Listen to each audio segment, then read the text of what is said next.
Olá, pessoal! Sejam muito bem-vindos. Este material que preparamos é baseado no caderno de estudos do incrível professor Dr. Marcelo Lessa, que é o idealizador e mentor do projeto ENAC Turbo. E hoje a gente vai mergulhar de cabeça no caderno 6. O tema? A Lei 13.460 de 2017.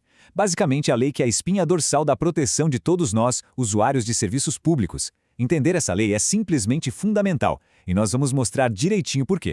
Olha só o nosso roteiro, ele é bem estratégico.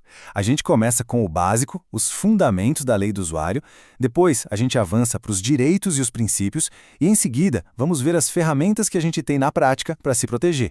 Vamos analisar também como funciona o processo da ouvidoria e, para fechar com chave de ouro, um alerta importantíssimo. Aquela pegadinha de concurso que derruba muita gente, mas que hoje vai ficar super clara para todo mundo. Então, vamos lá. Começando pela base de tudo. Antes da gente mergulhar nos detalhes, a gente precisa construir um alicerce sólido, né? O que é exatamente essa lei? E, mais importante, quem é que ela protege? Dominar o escopo dela é o primeiro passo, e o mais crucial para aplicar tudo corretamente. Como eu disse no comecinho, a nossa fonte aqui é o material super detalhado do professor Lessa, o caderno 6 do ENAC Turbo. A ideia aqui é condensar todo esse conteúdo valioso numa análise que seja visual e direta ao ponto, sabe? Para otimizar o tempo de estudo e focar naquilo que realmente vai fazer a diferença. E quem, afinal de contas, é o protagonista dessa lei toda? Bem, a definição de usuário é, surpreendentemente ampla. Não é só a pessoa que está lá fisicamente no balcão de atendimento, não. A lei abrange qualquer pessoa ou até empresa que de forma efetiva ou mesmo potencial possa vir a usar um serviço público. Essa amplitude é um dos pontos mais geniais e importantes da lei. E aqui a gente chega na pergunta de $1 milhão para quem está focado no concurso de cartório. A resposta é um sim bem grande. Mas, atenção, com uma ressalva que muda tudo. A aplicação é subsidiária. Vamos entender direitinho o que isso significa na prática? O ponto crucial é esse. A lei não veio para revogar a lei dos notários e registradores, a famosa 8.935. De jeito nenhum. Ela veio para somar. Pensa nela como se fosse uma camada extra de proteção, onde a lei específica não fala nada sobre tratamento, ouvidoria, avaliação dos serviços. É a Lei 13.460 que entra em campo para preencher essa lacuna. Ela complementa, ela fortalece. Beleza. Agora que a gente já sabe para quem a lei se aplica, vamos para o coração dela. O que um usuário pode, de fato, esperar? Quais são as garantias e os princípios que têm que guiar a prestação de qualquer serviço público, inclusive os serviços delegados.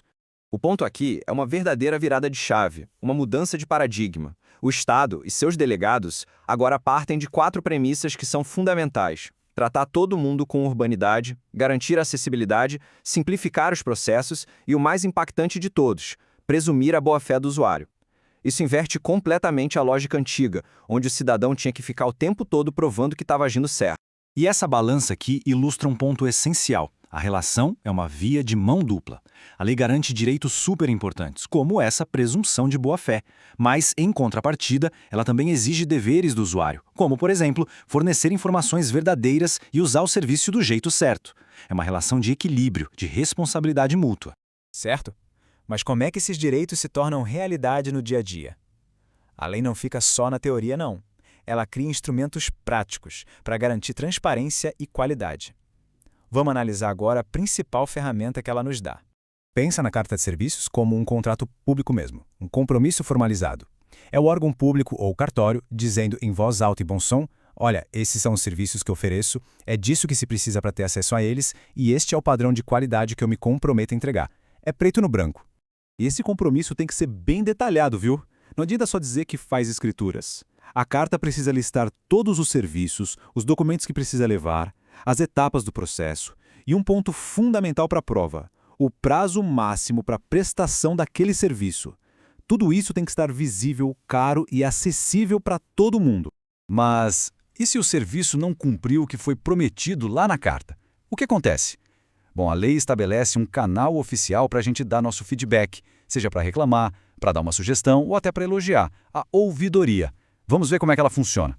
O fluxo é bem lógico e transparente. O usuário se manifesta, a ouvidoria faz uma análise inicial, pede esclarecimentos para o setor responsável e, no final, emite uma resposta conclusiva. Não é para a reclamação cair num limbo, sabe? O processo tem começo, meio e fim, com a obrigação de notificar o usuário sobre o resultado. E qual é o prazo para essa resposta chegar? A regra geral, e esse é um número para decorar, é de 30 dias. Mas muita atenção à pegadinha clássica de prova. Esse prazo pode ser prorrogado. A lei permite uma única prorrogação, por mais 30 dias, mas só se tiver uma justificativa expressa bem fundamentada. Portanto, o prazo máximo total segue a formulinha 30 mais 30. Isso é crucial, pessoal. E agora, um momento de atenção máxima. O professor Lessa sempre destaca um ponto que funciona como um verdadeiro campo minado nas provas, especialmente as da FGV, que adoram testar essa coisa de hierarquia e aplicação das normas.